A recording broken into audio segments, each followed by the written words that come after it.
Alright, good morning बच्चों। सो अपन matrix chapter start किए थे, है कि नहीं? तो उसमें अपन ने फर्स्ट लेक्चर्स में कुछ टर्मिनोलॉजी को डिस्कस किया, कुछ डिफिनेशंस, जो आइडिया मतलब कि डिफरेंट डिफरेंट टर्मिनोलॉजी थी उसको अपन ने डिस्कस किया, है ना।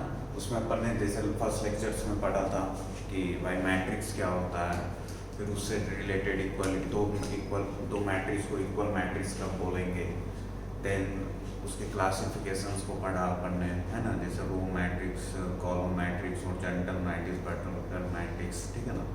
फिर उसके बाद आता है स्केलर मैट्रिक्स। तो स्केलर मैट्रिक्स पर अपन ने स्टॉप किया था उस लेक्चर्स को, ठीक है ना।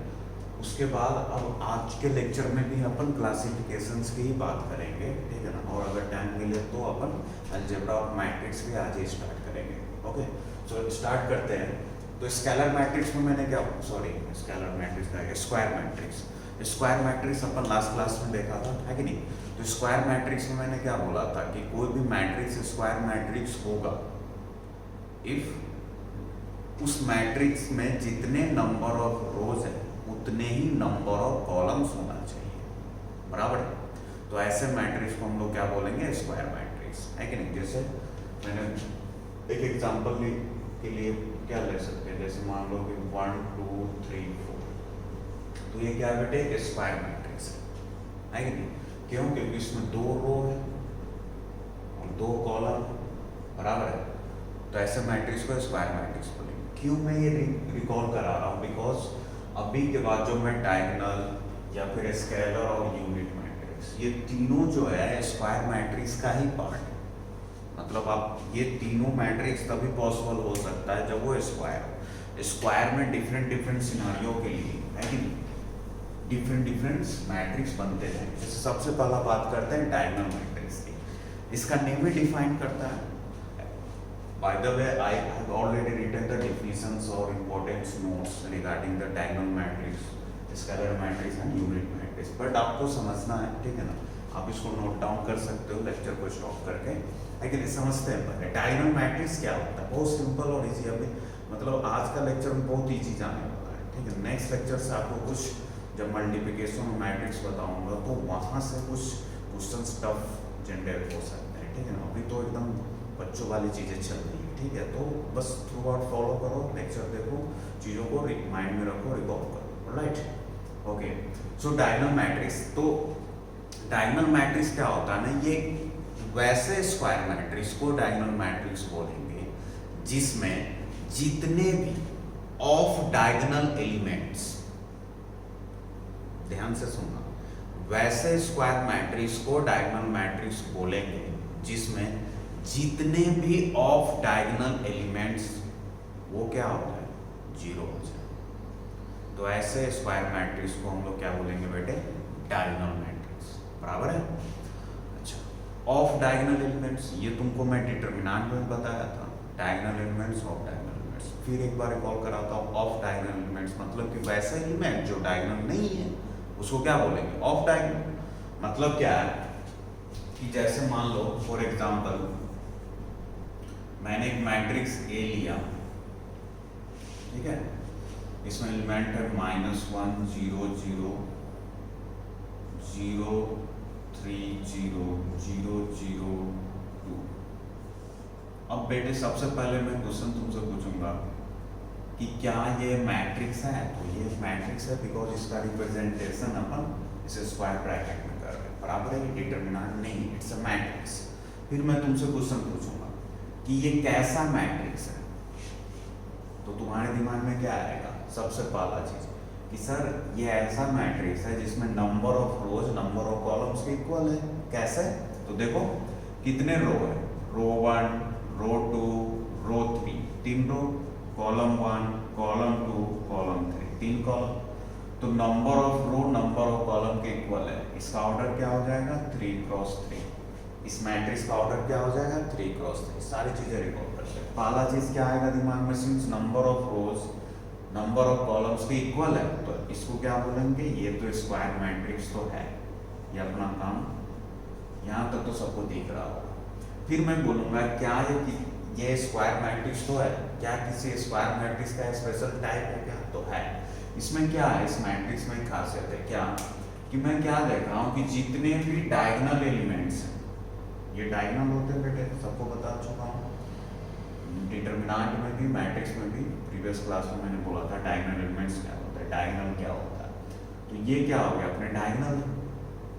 अच्छा अब डायगोनल एलिमेंट को अगर मैं छोड़ दूँ, डायगोनल एलिमेंट को एक मिनट के लिए भूल जाओ, बाकी जितने भी एलिमेंट्स इसमें बचे हैं है कि नहीं, बाकी जितने भी एलिमेंट्स तुमको इसमें दिख रहे हैं वो सारे के सारे क्या दिख रहे हैं तुमको, जीरो दिख रहे हैं या नहीं दिख रहे हैं, ये भी जीरो, ये भी जीरो, ये भी जीरो, ये भी जीरो, ये भी जीरो, ये भी जीरो। तो यही सब, यही एलिमेंट्स क्या कहलाते हैं, of diagonal elements. Of diagonal elements कौन होते हैं, जो डायगोनल नहीं है। तो इस मैट्रिक्स में क्या देख रहा हूं मैं कि जितने भी ऑफ डायगोनल एलिमेंट्स है तो स्क्वायर मैट्रिक्स, लेकिन स्क्वायर मैट्रिक्स में भी जितने भी ऑफ डायगोनल एलिमेंट्स है वो क्या है, जीरो है। तो ऐसे मैट्रिक्स को क्या बोलेंगे बेटे, डायगोनल मैट्रिक्स, बराबर है। तो ये चाहो तो आप एग्जांपल में लिख सकते हो, ये स्क्वायर मैट्रिक्स भी है और डायगोनल मैट्रिक्स, ठीक है, बराबर है। मतलब जितने भी डायगोनल मैट्रिक्स होंगे वो तो स्क्वायर होंगे, लेकिन सारे स्क्वायर मैट्रिक्स डायगोनल नहीं भी हो सकते हैं, बराबर, हो भी सकता है नहीं भी हो सकता है, क्योंकि ऑफ डायगोनल एलिमेंट उसका जीरो होना पड़ेगा। अच्छा इसी चीज को आप दूसरे लैंग्वेज में अगर मैथमेटिकली इसको शो करना चाहो कि ऑफ डायगोनल एलिमेंट जीरो हो सकता है, तो बेटे एक चीज तो आपको पता है, जो डायगोनल एलिमेंट्स होते हैं उसको अपन किससे, लास्ट क्लास में किससे रिप्रेजेंट किया था, जो भी डायगोनल एलिमेंट्स होते हैं उसको अपन ने लास्ट क्लास में किससे रिप्रेजेंट किया था, ए आई आई। ए आई आई का मतलब क्या होता है कि वैसा एलिमेंट जिसका पोजीशन रो और कॉलम वाइज सेम हो, जैसे A11 है ना, याद करो, A22, A33, ये सब क्या होते हैं, डायगोनल एलिमेंट्स। तो इसका मतलब क्या है कि ए आई आई, ध्यान से देखना, ए आई आई क्या इसमें जीरो होगा, तो जीरो हो भी सकता है नहीं भी हो सकता। एक चीज ध्यान से देखना, कोई बच्चा बोल सकता है कि सर यहाँ पर क्या जीरो आ सकता है, हाँ तो आ सकता है, अभी भी ये डायगोनल मैट्रिक्स है, मतलब डायगोनल एलिमेंट जीरो हो सकता है नहीं भी हो सकता है, वो डिपेंड नहीं करता है, लेकिन डिपेंड ये करता है कि जितने भी ऑफ डायगोनल एलिमेंट्स है उसको तो जीरो होना पड़ेगा। अगर ऑफ डायगोनल एलिमेंट जीरो है तो तुम टिक मार सकते हो कि डायगोनल मैट्रिक्स है। डायगोनल एलिमेंट्स अगर जीरो है नहीं है, दैट डजंट मैटर। अगर ऑफ डायगोनल एलिमेंट जीरो है तो पक्का वो क्या होगा, डायगोनल मैट्रिक्स होगा, बराबर है। तो मतलब ए आई आई जीरो हो भी सकता है, बराबर है, लेकिन जीरो हो भी सकता है और जीरो नहीं भी हो सकता है। तो इस पर तो हम कुछ बोल नहीं सकते हैं, इस पर वी कैन नॉट कुछ भी इस पर टिप्पणी नहीं दे सकते है कि नहीं। लेकिन जितने भी ऑफ डायगोनल को एलिमेंट को क्या है, ए आई जे से रिप्रेजेंट करते हैं, जैसे रो 1 कॉलम 2, रो 1 कॉलम 3, ऐसे। तो ए आई जे जितने भी होंगे वो सारे जीरो होने चाहिए for all i not equal to j. तो इसी चीज को मैं इधर लिख दिया हूं, है कि नहीं, क्या समझो, इसने क्या बोला कि that is a i J zero होगा। ए आई जे का मतलब क्या हुआ, कौन सा a i j, if i not equal to j. If i not equal to j का मतलब क्या होगा, ध्यान से देखो, if i not equal to j का मतलब क्या होगा कि अगर आई जे के बराबर हो जाए तब तो वो क्या हो जाएगा, डायगोनल का एलिमेंट्स हो जाएगा, है कि नहीं। तो इसने क्या बोला कि ये एक चीज तो कंफर्म हो जाएगी कि ए आई जे इसमें पक्का जीरो होगा जब आई नॉट इक्वल टू जे, ये चीज पक्का होगा। लेकिन ए आई आई मतलब या फिर ए आई जे जीरो होगा अगर आई बराबर जे है, तो ये हो भी सकता है और नहीं भी हो सकता है, वो डिपेंड करेगा कि डायगोनल मैट्रिक्स के एलिमेंट्स क्या है। लेकिन ये चीज कंफर्म होना चाहिए, ए आई जे को जीरो होना पड़ेगा अगर डायगोनल मैट्रिक्स है तो। क्लियर है, क्यों, क्योंकि ये भी क्या है, ए आई जे जीरो है कब, जब आई नॉट इक्वल टू जे। देखो इसको हम लोग क्या बोलेंगे, रो 1 और कॉलम 2, इसको क्या बोलेंगे, रो 1 कॉलम 3, ये कौन सा पोजीशन का है, रो 2 कॉलम 3, ये कौन सा पोजीशन का है, रो 2 कॉलम 1, ये कौन सा पोजीशन का है, रो 3 कॉलम 1, ये रो 3 कॉलम। तो दिख रहा है जब i और j, जब i और j, जब i और j, जब i और j, जब i और j इक्वल नहीं है तो सारे एलिमेंट जीरो है ना। राइट, आई थिंक मैं ओवर एक्सप्लेन कर रहा हूँ। सिंपल सा अलाइनमेंट डायगोनल मैट्रिक्स क्या होगा, ठीक है ना। अच्छा बेटे एक चीज़ है, क्यों कर रहा हूँ, बिकॉज बहुत सारे बच्चे कंफ्यूज होते हैं। मैं इतना अच्छे तरीके से एक्सप्लेन कर दिया डायगोनल मैट्रिक्स को, फिर अगर क्वेश्चंस एक सप्ताह 2 सप्ताह बाद इससे डायगोनल मैट्रिक्स से रिलेटेड पूछा जाएगा तो फिर उससे कंफ्यूज होना शुरू हो जाएगा कि सर क्या बोले थे क्या नहीं। आपको बस एक ही चीज़ ध्यान रखना है कि स्क्वायर मैट्रिक्स है और उसके ऑफ डायगोनल एलिमेंट्स अगर जीरो है तो पक्का डायगोनल मैट्रिक्स। बाकी कुछ देखो, डायगोनल एलिमेंट पर कमेंट ही मत करो, वी कैन नॉट कमेंट, हो भी सकता है जीरो, नहीं हो सकता, दैट्स ऑलराइट। अब इसमें एक और इम्पोर्टेंट चीज़ है, मे बी यहाँ से क्वेश्चन आ सकते हैं, आई थिंक आपने लिख लिया कमेंट आ रहा, ठीक है। क्या है कि अगर इसमें नंबर्स ऑफ जीरोस की बात किया जाए या नंबर ऑफ डिस्टिंक्ट एंट्रीज की बात किया जाए तो कैसे बोल सकते हैं। जैसे मान लो अपन ने डायगोनल मैट्रिक्स लिया A, बराबर है, इसके एलिमेंट्स है मान लो 4 0 0 0 -5 0 0 0 3, ठीक है।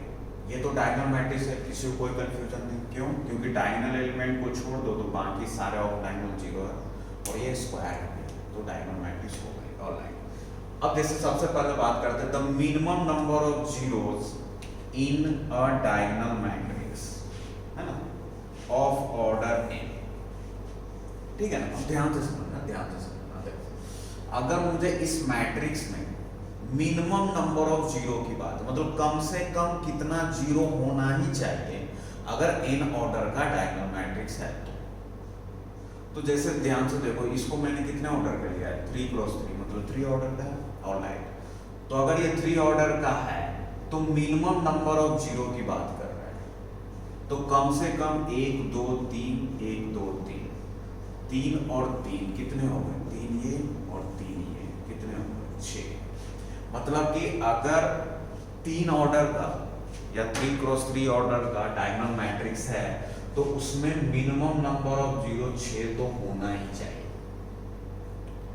कम से कम 6 होगा, 6 से ज्यादा भी हो सकता है, मान लो ये 0 हो जाए या फिर ये 0 हो जाए तो 7 हो जाएगा, 8 हो जाएगा, ऐसे भी हो सकता है। ऑलराइट, तो कम से कम 6 होना चाहिए। अच्छा, अब अगर इसी का ऑर्डर मैं n कर दूं, ध्यान से देखना, अगर मैं n ऑर्डर का ले लिया तो अब जैसे एक चीज तो पता है कि अगर 3 ऑर्डर का है तो डायगोनल एलिमेंट कितने होते हैं, 3, बराबर है।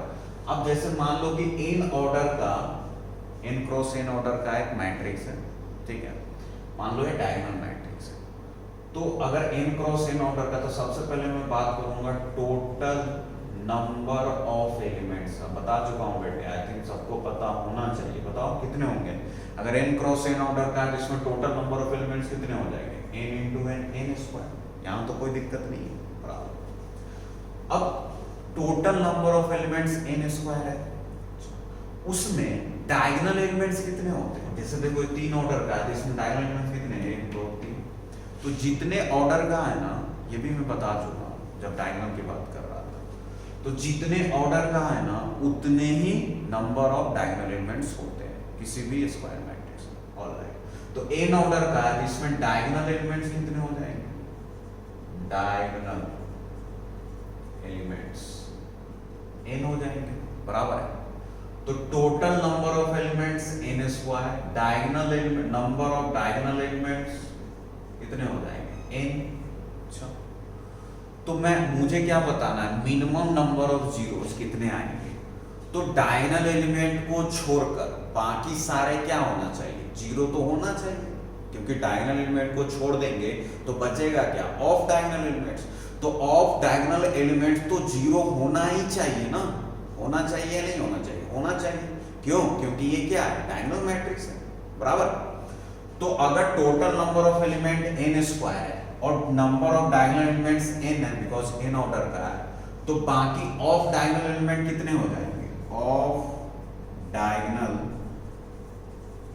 एलिमेंट्स है ना, नंबर ऑफ डायगोनल एलिमेंट्स कितने हो जाएंगे? टोटल n स्क्वायर में से n को माइनस कर दो, मतलब इतने नंबर ऑफ डायगोनल एलिमेंट्स तो होंगे। और अगर डायगोनल मैट्रिक्स है तो कम से कम ऑफ डायगोनल एलिमेंट जितने हैं सबको जीरो तो होना ही पड़ेगा। देखो चीजें समझ में आ रही है? तो इसका मतलब क्या हुआ कि अगर मुझसे कोई मिनिमम नंबर ऑफ जीरोस की बात करे किसी डायगोनल मैट्रिक्स में, तो मतलब क्या कि जितने भी ऑफ डायगोनल एलिमेंट्स है कम से कम सबको उसको तो जीरो होना ही पड़ेगा। तो नंबर ऑफ डायगोनल एलिमेंट्स कितने होंगे? तो टोटल में से डायगोनल को माइनस कर दो, यही आ गया बेटे n स्क्वायर माइनस n। ये n स्क्वायर किसको बता रहा है? टोटल नंबर ऑफ एलिमेंट्स को लिख लेंगे आप, टोटल नंबर ऑफ एलिमेंट्स। और n किसको बता रहा है? ये बता रहा है नंबर ऑफ डायगोनल एलिमेंट्स, बराबर है। और लाइक चलो बढ़ते आगे। नेक्स्ट है maximum number of distinct entries की अगर बात किया जाए, n ऑर्डर का ही अगर मैट्रिक्स है, ठीक है ना, तो maximum number of distinct entry. अच्छा इसकी बात है, अगर आप चाहो तो इससे ये क्या वैलिड होता है क्या? एक सेकंड चेक कर लो। तो इस कितने ऑर्डर का है? 3 ऑर्डर का है, तो पुट करो 3 स्क्वायर 9, 9 माइनस 3 6, तो दिख रहा 3 और 3 6 आ गया ना, ऑलराइट। चलो नेक्स्ट क्या? मैक्सिमम मतलब किसी डायगोनल मैट्रिक्स में मैक्सिमम नंबर ऑफ जीरोस कहाँ, मतलब कितने, sorry maximum number of distinct entries कितने हो सकते? डिस्टिंक्ट एंट्रीज की बात कर रहे हैं। अच्छा डिस्टिंक्ट एंट्रीज का मतलब क्या है कि डिस्टिंक्ट डिफरेंट एलिमेंट्स कितने हो सकते हैं? तो अगर n ऑर्डर का है तो टोटल नंबर ऑफ एलिमेंट्स तो n स्क्वायर हो गया।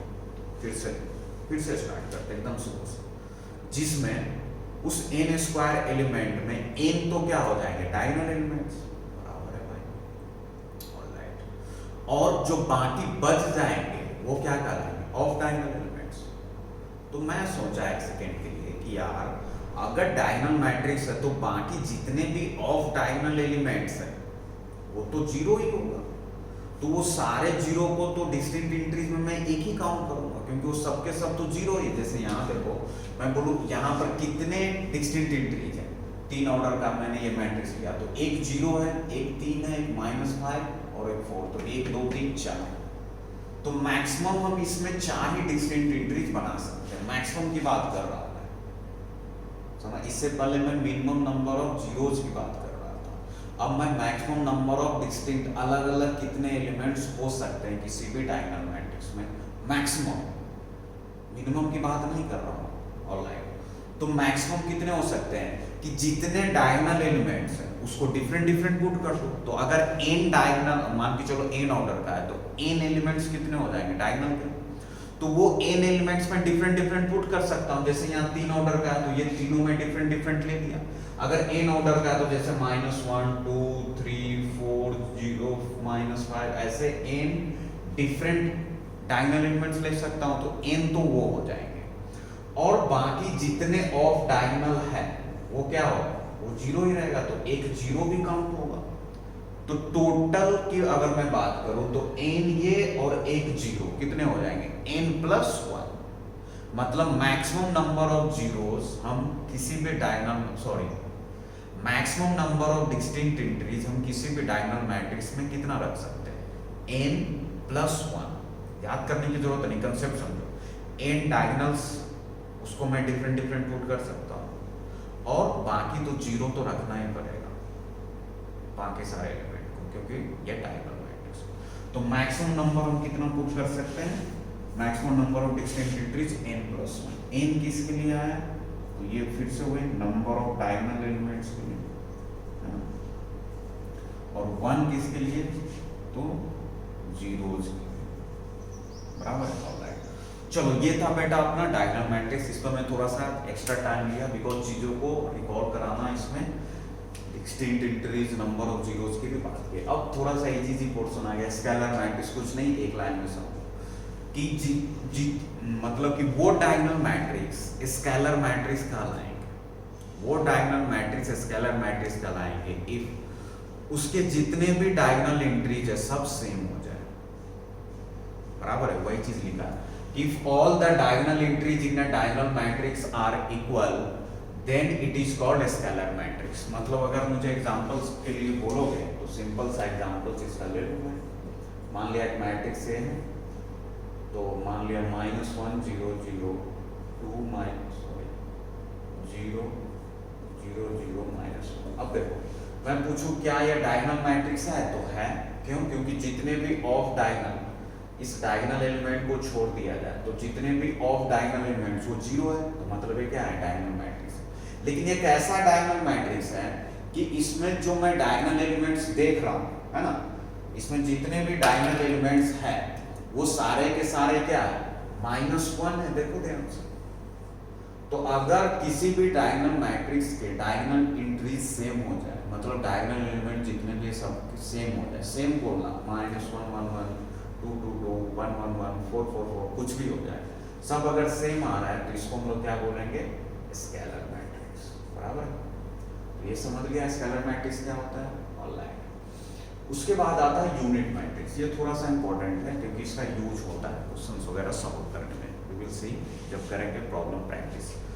तो इसने क्या बोला, यूनिट मैट्रिक्स को दो नाम से बुलाया जाता है, या तो आप यूनिट मैट्रिक्स बोलो या उसी को आइडेंटिटी मैट्रिक्स भी बोलते हैं। अब ये भी क्या है ना, ये भी डायगोनल स्केलर से रिलेटेड टर्म्स है। जैसे देखो अभी तक अपन ने क्या किया कि सबसे पहले क्या पढ़ा है, स्क्वायर मैट्रिक्स, उससे आया डायगोनल, डायगोनल से आया स्केलर, अब स्केलर से आएगा आइडेंटिटी। क्या समझो कि अगर कोई भी स्केलर मैट्रिक्स है, स्केलर मैट्रिक्स अगर मैं बोल दिया मतलब डायगोनल एंट्रीज क्या हो गया, सेम हो गया। बराबर है। अब अगर स्केलर मैट्रिक्स है तो डायगोनल एलिमेंट्स क्या हो जाएंगे, सेम। अगर वो डायगोनल मतलब कि अगर किसी भी स्केलर मैट्रिक्स में डायगोनल एंट्रीज 1 हो जाए, मतलब कि अगर मैं देखो एक एग्जांपल लेता हूं,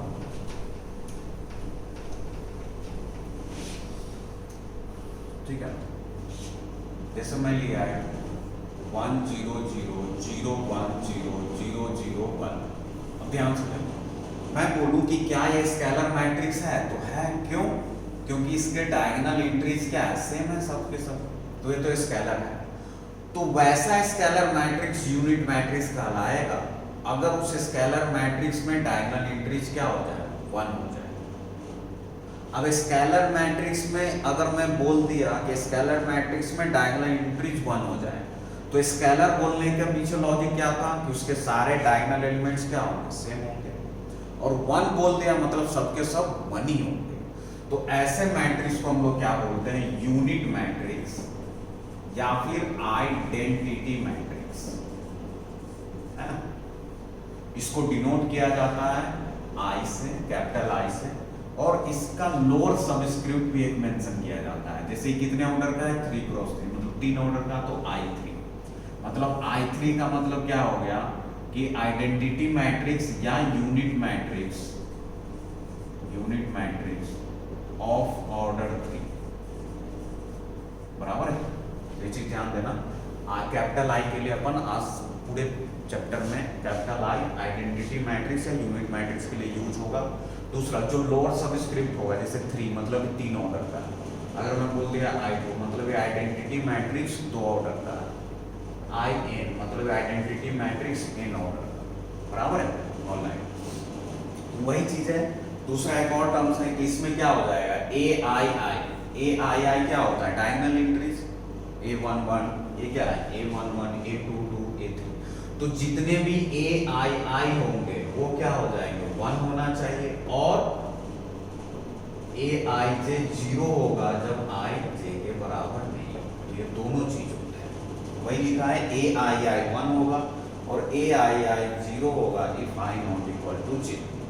It can be denoted as IN denotes identity matrix of order है। बराबर। अच्छा, तो ये था बेटे अपना क्या, स्केलर मैट्रिक्स के टाइप्स। इसको एक बार पूरी चीजों को मैं रिकॉल कराता हूँ, रिलेट करके अभी तक जितने जो भी टाइप्स ऑफ मैट्रिक्स क्लासिफिकेशन पढ़े हो उसको रिलेट करता हूँ। जैसे सबसे पहले ध्यान से देखना, ध्यान से देखना, अब सारी चीजें रिकॉल कराता हूँ, कंफ्यूज मत हो। स्केलर मैट्रिक्स है ना, सॉरी स्केलर नहीं, स्क्वायर मैट्रिक्स, ठीक है। तो स्क्वायर मैट्रिक्स की अगर बात करो, बराबर है, तो स्क्वायर मैट्रिक्स क्या होता है, जिसमें नंबर ऑफ, वैसा मैट्रिक्स जिसमें नंबर ऑफ रोज इक्वल हो जाए नंबर ऑफ कॉलम्स के। आज ही सारी चीजें याद करा दूंगा, टेंशन मत लो। नंबर ऑफ रोज क्या हो जाए, नंबर ऑफ कॉलम्स के, तो क्या हो जाएगा वैसा मैट्रिक्स स्क्वायर। स्क्वायर मैट्रिक्स में टाइप आया सबसे पहला डायगोनल मैट्रिक्स, ठीक है। तो वैसा स्क्वायर मैट्रिक्स डायगोनल मैट्रिक्स होगा जब उसमें क्या होना चाहिए, जितने भी ऑफ डायगोनल है ना, ऑफ डायगोनल एंट्रीज क्या होना चाहिए, जीरो। ऑफ डायगोनल एंट्री जितने भी सब जीरो होना चाहिए। फिर डायगोनल मैट्रिक्स से बना स्केलर मैट्रिक्स, मतलब वो सारे क्या डायगोनल मैट्रिक्स स्केलर मैट्रिक्स कहलाएंगे इफ जितने भी डायगोनल एंट्रीज है, जितने भी डायगोनल एंट्रीज है वो क्या हो जाए, सेम हो जाए। सेम मतलब कुछ भी 1 1 1 2 2 2 4 4 4 0 0 -5 5, तो क्या कहलाएगा वैसा diagonal matrix scalar.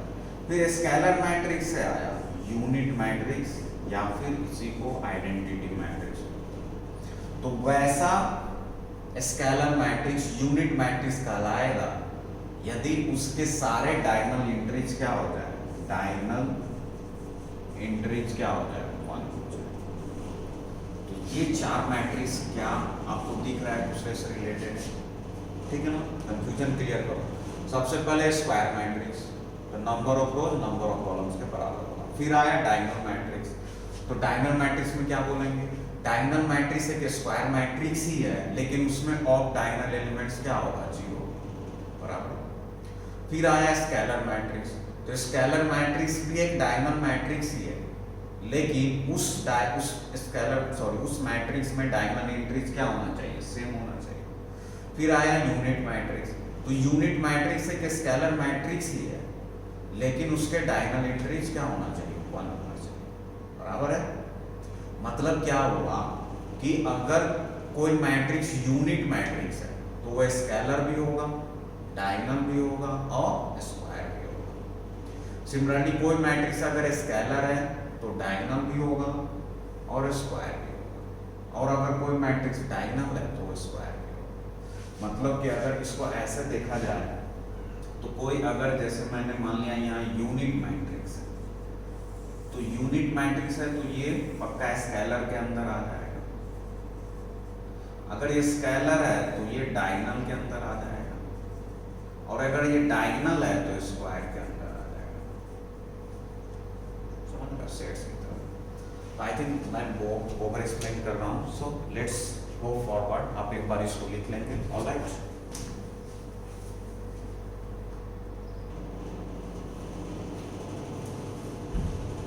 Alright, so next type है upper triangular matrix and lower triangular matrix, UTM and LTM. समझते हैं क्या होता है अपर ट्रायंगुलर लोअर ट्रायंगुलर के मतलब इस कंसेप्ट पर क्वेश्चंस आ चुके हैं प्रीवियस ईयर में, थोड़ा समझो। अपर ट्रायंगुलर मैट्रिक्स और लोअर ट्रायंगुलर मैट्रिक्स, थोड़ा सा आपको इसका डेफिनेशन याद रखना होगा। अपर ट्रायंगुलर मैट्रिक्स वैसा मैट्रिक्स होगा, जैसे देखो इसमें क्या होगा, if all the entries below main diagonal are 0 then it is called upper triangular matrix। मतलब क्या है कि जैसे मान लो कि मैंने एक मैट्रिक्स लिया, ध्यान से देखो,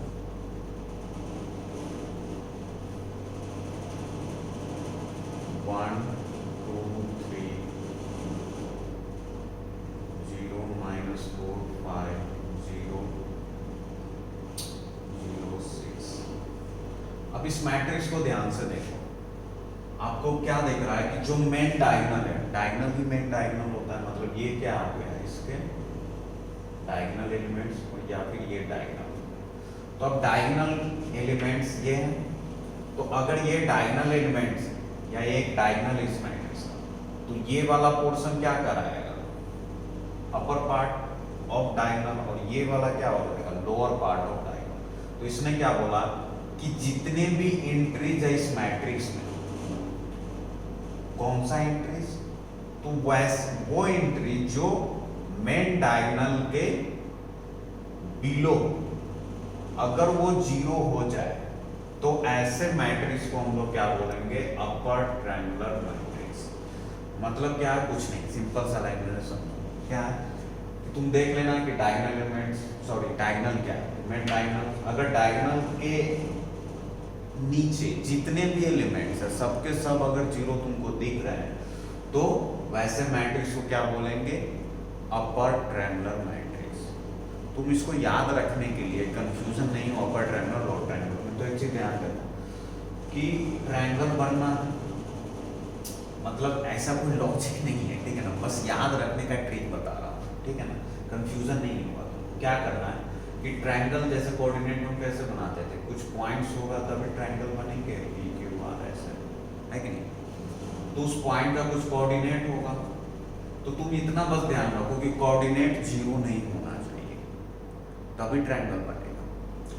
तो जैसे 2 3 5, ठीक है ना, अच्छा अगर ये 0 भी हो जाए, क्या ये 3 0 हो सकता है, हो सकता है कि नहीं, ऐसा कोई जरूरी नहीं कि 0 नहीं होगा। मतलब कि तुमको अपर पार्ट की तो बात ही नहीं करना है, डायगोनल अपर ट्रायंगुलर मैट्रिक्स में अपर पार्ट पर कमेंट करना ही नहीं है कि क्या है, समझ में आया। अपर ट्रायंगुलर मैट्रिक्स में बस डायगोनल के नीचे के बिलो, इसने क्या बोला, if all the entries below main diagonal, है ना, इसको अंडरलाइन करें, बिलो मेन डायगोनल। तो अगर मेन डायगोनल के नीचे जितने भी एंट्रीज है सबके सब अगर 0 हो गए तो वैसे मैट्रिक्स को हम लोग क्या बोलेंगे भाई, अपर ट्रायंगुलर मैट्रिक्स। अगर सारे 0 नहीं है, मान लो इसमें से कोई भी एक 0 नहीं है, तो फिर हम इसको अपर ट्रायंगुलर नहीं बोल सकते। मेन डायगोनल्स के नीचे सारे 0 होना ही चाहिए, बराबर है, ऑलराइट। अच्छा इसी चीज को अगर मैं इस फॉर्म में aij के फॉर्म में लिखूं तो क्या बोल सकता कि aij 0 होगा for all i greater than j। मतलब ये तो नेसेसरी है, देखो जो चीज डिफिनिट होता है उसको तो हम मैथमेटिकली डिनोट कर सकते हैं ना। तो मैंने क्या बोला कि aij 0 होगा for all i greater than j। मतलब समझो कि ये जो 0 है और ये भी 0, ये भी 0, तो मैं बोलूँ इसका पोजीशन क्या है, तो ये है रो 2 कॉलम 1, ध्यान से देखो। फिर मैं बोलूँ इसका पोजीशन क्या है, तो रो 3 कॉलम 1, इसका पोजीशन क्या है, रो 3 कॉलम। अब ये डायगोनल के नीचे यही 3 एलिमेंट थे, अगर इस मैट्रिक्स की बात करो 3 क्रॉस 3 का, तो ये तीनों एलिमेंट 0 है, तो ये तीनों एलिमेंट 0 है, मतलब ये क्या हो गया, अपर ट्रायंगुलर मैट्रिक्स। तो अगर अपर ट्रायंगुलर मैट्रिक्स है तो कौन सा चीज इसमें कंफर्म होगा, ठीक है ना। तो इसमें क्या चीज कंफर्म हो जाएगा कि जो डायगोनल एलिमेंट्स के नीचे है देखो वो पक्का 0 हो रहा। अब उस जो एलिमेंट 0 हो रहा है उसमें खासियत है क्या, देखो जैसे ये 0 है तो ये क्या है, 821 पोजीशन पर है, मतलब row 2 column, row number 2 column number 1, ज्यादा कौन होगा, रो। यहाँ पे देखो रो 3 कॉलम 1, ज्यादा कौन होगा, रो 3 कॉलम 2, ज्यादा कौन होगा, रो। मतलब अगर मैं aij बोलूं तो i क्या होता है, रो, j क्या होता है, कॉलम। तो अपर ट्रायंगुलर है तो aij 0 तो होगा, लेकिन कौन ij, जब i की वैल्यू j से बड़ी, तो इस केस में aij पक्का 0, बराबर। उसके बाद वही से फिर से आ गया minimum number of 0 in upper triangular matrix of order n order के लिए बात हो रही है, ठीक है ना बेटे। तो अगर अपर ट्रायंगुलर मैट्रिक्स है, ध्यान से देखो, तो डायगोनल के बिलो के एलिमेंट्स को 0 होना ही चाहिए, वो तो मस्ट है, बाकी चीज पर कमेंट नहीं करना आपने, बराबर। तो जैसे मान लो अगर मैं n ऑर्डर का ले लिया, है ना, n क्रॉस n, अच्छा diagonal matrix, sorry upper triangular lower triangular matrix के लिए भी स्क्वायर मैट्रिक्स होना जरूरी है, ये भी स्क्वायर मैट्रिक्स का ही टाइप है, क्योंकि अगर स्क्वायर नहीं होगा तो डायगोनल बनेंगे ही नहीं। अच्छा कोई बच्चा पूछ सकता है कि सर मैं ऐसा ले लूँ 1 2 3 4 5 6, तो क्या इसमें डायगोनल बन रहा है, बन नहीं रहा भाई, ये डायगोनल इफेक्ट नहीं है, तो मतलब स्क्वायर मैट्रिक्स होगा तभी डायगोनल। तो डायगोनल की बात हो रही मतलब स्क्वायर हो रही, ये सारे स्क्वायर मैट्रिक्स के टाइप्स की बात हो रही है। ऑलराइट, तो अपर ट्रायंगल समझ गए। डायगोनल के नीचे, ये अगर डायगोनल है तो इसके नीचे जितने भी एलिमेंट्स आएंगे सबके सब जीरो होना चाहिए। ऑलराइट, अब फिर से आते हैं कि क्या बोला, मिनिमम नंबर ऑफ जीरो क्या होगा, तो समझते हैं पहले कि टोटल एलिमेंट कितने होंगे, n स्क्वायर। फिर से शुरू हो जाओ, देखो खुद निकाल सकते हो। Total number of elements n square, diagonal elements n, number of diagonal, number of diagonal कितने हो जाएंगे, n स्क्वायर माइनस। ये तीन चीजें तो आपको क्लियर कट दिख रही है, बराबर है ना। अब एक चीज पता है, अगर स्क्वायर मैट्रिक्स है या फिर अपर ट्रायंगुलर मैट्रिक्स है, क्योंकि अपर ट्रायंगुलर स्क्वायर तो होता है, तो स्क्वायर मैट्रिक्स में खासियत होता है क्या, देखो जैसे मैं कोई भी स्क्वायर मैट्रिक्स लूं ना, 1 2 3 4 5 6 7 8 9, तो डायगोनल के ऊपर जितने एलिमेंट होते हैं ना उतने ही एलिमेंट नीचे भी होंगे भाई, क्योंकि क्या स्क्वायर मैट्रिक्स है, number of rows number of columns के बराबर होते हैं। तो इसी कंसेप्ट का यूज करेंगे, ध्यान से समझो। तो अगर डायगोनल में तो n, अगर n ऑर्डर का है तो डायगोनल में n एलिमेंट तो यहां आ गए। अब इसके ऊपर जितने एलिमेंट होंगे उतने ही एलिमेंट इसके नीचे भी होंगे, बराबर है। और अपने को एक चीज तो पता है क्या, कि नंबर ऑफ डायगोनल एलिमेंट्स कितने होते हैं, n स्क्वायर माइनस का n, है कि नहीं। नंबर ऑफ डायगोनल एलिमेंट्स कितने होते हैं, n स्क्वायर माइनस का n। अच्छा जी, तो मतलब क्या हो गया कि अगर n square minus n number of diagonal elements है, मतलब क्या हो गया कि ये एलिमेंट्स प्लस ये एलिमेंट्स दोनों मिलकर क्या बनाएगा, n स्क्वायर माइनस n बनाएगा। और सिंस दोनों इक्वल होते हैं, मतलब जितने ऊपर है उतने ही नीचे हैं, मतलब इसको भी तुम क्या x ले सकते, तो 2x बराबर क्या आ गया, n स्क्वायर माइनस n, तो x बराबर क्या आएगा, n स्क्वायर माइनस n। मतलब कहने का मतलब समझो सिंपल सा लैंग्वेज में, कि अगर total number of diagonal element n square minus n है, तो उसका आधा डायगोनल के ऊपर होगा और उसका आधा डायगोनल के नीचे होगा, सिंपल से, है कि नहीं। तो मतलब क्या हो गया कि अपर ट्रायंगुलर मैट्रिक्स है, डायगोनल के नीचे जितने भी एलिमेंट है वो मस्ट जीरो होना चाहिए। तो डायगोनल के नीचे कितने एलिमेंट है, अगर n ऑर्डर का है तो n square minus n by 2 element नीचे होंगे और n square minus n by 2 ऊपर होंगे, क्योंकि टोटल कितने of diagonal n square minus n, मतलब इसको जीरो होना पड़ेगा या नहीं, मतलब इतने नंबर ऑफ एलिमेंट्स को जीरो होना पड़ेगा। इसीलिए बोला गया minimum number of zero in upper triangular matrix is n square minus n by 2। Got it? Concept समझो, चीजों अपने आप याद आ जाए, बराबर है। फिर maximum number of distinct entries, फिर से जैसा भी बात किए थे डायगोनल वाले, उसी तरह सोचते हैं। डिस्टिंक्ट एंट्रीज बताना है, तो एक चीज तो कंफर्म हो गया कि डायगोनल के नीचे जो ऑफ डायगोनल एलिमेंट है कितने हैं, n square minus n by 2, और डायगोनल के ऊपर कितने हैं, n square minus n by 2, दोनों बराबर हो गए, तभी तो total n square minus n। तो डायगोनल के नीचे कितने थे, n square minus n by 2, वो तो जीरो हो गया सबके सब, तो उसको एक काउंट कर लिया।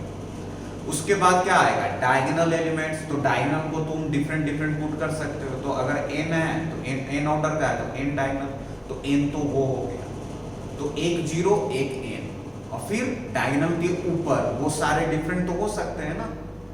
अपर ट्रायंगुलर मैट्रिक्स में डायगोनल के नीचे जीरो होना जरूरी है, डायगोनल के ऊपर तो कुछ भी हो सकता है, डिफरेंट हो सकते हैं। तो मैक्सिमम की अगर बात किया जाए तो maximum number of distinct entries क्या हो जाएंगे, जो डायगोनल के ऊपर एलिमेंट है उसको डिस्टिंक्ट पुट कर सकते हो, जो डायगोनल एलिमेंट्स हैं उसको डिस्टिंक्ट पुट कर सकते हो, और ये 0 1 1 काउंट हो जाएगा। टोटल कितने हो जाएंगे, n square minus n by 2, ये किसके लिए आया, एलिमेंट्स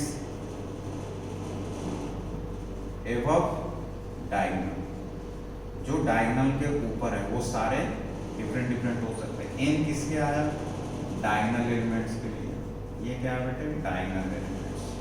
और ये 1 किसके आया, जो डायगोनल के नीचे है, जीरोस के लिए। ऑलराइट, तो इतने सारे आप एक्सटेंट एंट्रीज पुट कर सकते हो, मैक्सिमम का ध्यान रखना। ऑलराइट, उसके बाद इसी कंसेप्ट पर लोअर ट्रायंगुलर है, आप इसमें कोई दिमाग जस्ट अपोजिट कर दो। उसने क्या बोला, अपर ट्रायंगुलर के डायगोनल के नीचे सारे एलिमेंट जीरो होना चाहिए, तो इसने बोल दिया कि एबव मेन डायगोनल, मतलब डायगोनल के ऊपर ऐसा 1 0 0 2 0 सॉरी 2 -3 0 एंड 4 5 6। ठीक है, अब समझो, तो यहां पर क्या हो गया, ये डायगोनल हो गया, ये डायगोनल के नीचे हो गया, ये डायगोनल के ऊपर। तो डायगोनल के ऊपर अगर सारे एलिमेंट जीरो है तो हम लोग क्या बोलेंगे इसको, lower triangular matrix, lower triangular matrix. फिर तो भाई aij जीरो होगा for all i less than j, आप खुद समझ सकते हो। यहाँ पर देखो इसका पोजीशन क्या है, रो 1 कॉलम 2, इसका पोजीशन रो 1 कॉलम 3, इसका पोजीशन रो 2 कॉलम 3। तो दिख रहा है कि हमेशा कॉलम रो से ज्यादा ही है, तो इसलिए i को j से छोटा बराबर है।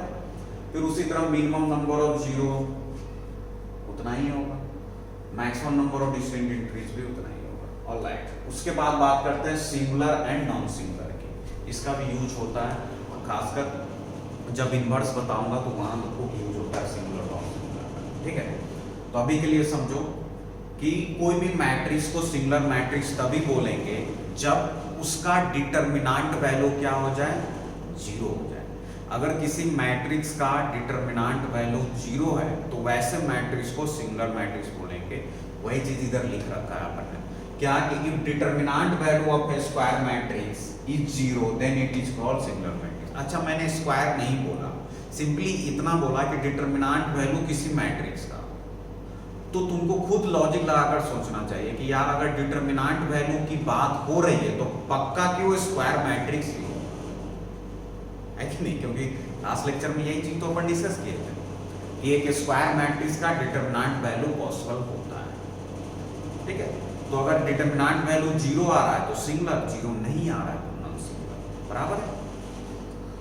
ऑलराइट, तो ये सब सारे चीज आज के लिए, ठीक है ना। तो ये था अपना टाइप्स ऑफ द मैट्रिक्स और क्लासिफिकेशन, डिफरेंट अपन टर्मिनोलॉजी को डिस्कस किया। ऑलराइट, तो आज के लिए इतना ही रखते हैं बेटे। नेक्स्ट क्लास से अपन डिस्कस करेंगे क्या बोलता है अलजेब्रा ऑफ मैट्रिक्स, बहुत अच्छे, वहाँ पर अच्छे अच्छे क्वेश्चंस आएंगे। Addition, multiplication by scalar, multiplication of two matrix बहुत इंपॉर्टेंट है, तो अपना टॉपिक सब वहाँ से क्लियर होगा। ठीक है, आज का लेक्चर और प्रीवियस लेक्चर में टोटली डिफिनेशन बाय चीज है, टर्मिनोलॉजी है, कंसेप्ट है, समझो। मैं अगर एक बार बोल दूं ना आगे क्वेश्चंस में कि अपर triangular matrix A is upper, तो दिमाग में तुरंत क्लिक करना चाहिए कि अपर ट्रायंगुलर की बात हो रही है, मतलब डायगोनल के नीचे की एंट्रीज पक्का जीरो होगी। लोअर ट्रायंगुलर की बात हो रही तो डायगोनल के ऊपर की एंट्रीज पक्का जीरो होगी। तो ये सब चीजें एट इंस्टेंट क्लिक करना चाहिए। डायगोनल मैट्रिक्स अगर बोल दिया तो कंफर्म कि ऑफ डायगोनल एलिमेंट जीरो होगा। रह गई बात minimum number of zero, maximum number of distinct, ये तो तुम खुद लॉजिक लगाकर वहां समझ सकते हो। बस इतना ध्यान रखना कि एन ऑर्डर का अगर स्क्वायर मैट्रिक्स है total n into n square element होंगे, डायगोनल में एन आ गई। ये दो चीजें आपको तो वहीं दिख जाएगी। ऑलराइट, ठीक है बच्चों, पढ़ो अच्छे से और तैयारी करो। कोई दिक्कत होगा फोन करो या फिर कमेंट सेक्शन में पूछ सकते हो। Alright, thank you.